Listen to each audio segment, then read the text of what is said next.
jailed in the house, unable to leave unless a male family member is with you? How about getting whipped if you refuse to wear a veil? How about not being able to report being raped because you don't have 4 male witnesses? If you report it, you'll be stoned to death for having unmarried sex. How about the right to vote? Let's see, most Islamic countries are dictatorships or failed states, so you can't vote. Forced marriages, child rape, incest, it just keeps getting worse. Incest.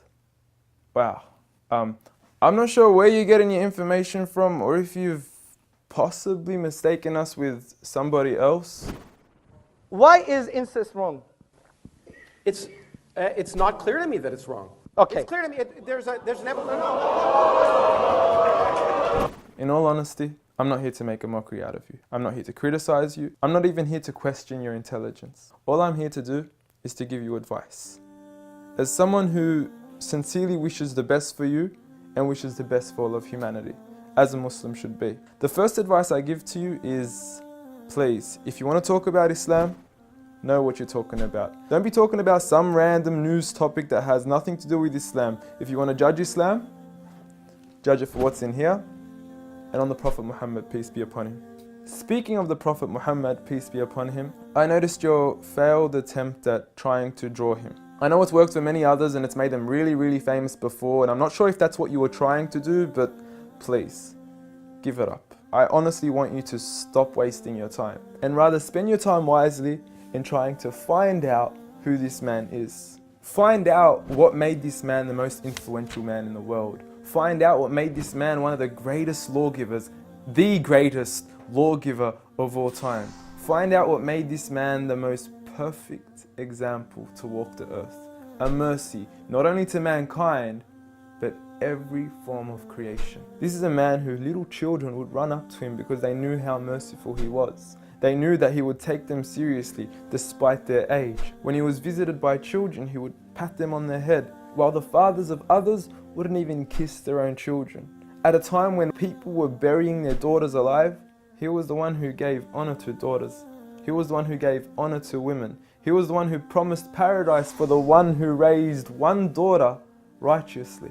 A man who would treat the poor the same way he would treat the rich. A man who would treat the black the same way he would treat the white. Muhammad, peace be upon him, was a man who his own enemies would call him the truthful and the honest.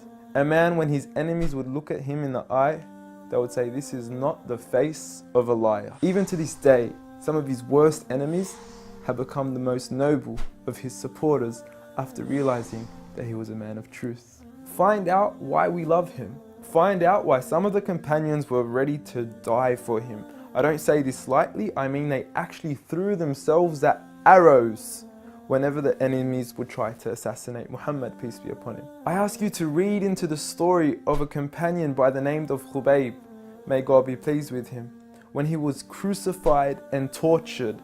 And the one who was torturing him would say to him, "O Khubayb, wouldn't you rather that Muhammad, peace be upon him, be in your shoes right here, and you be in the comfort of your own family in your own home?"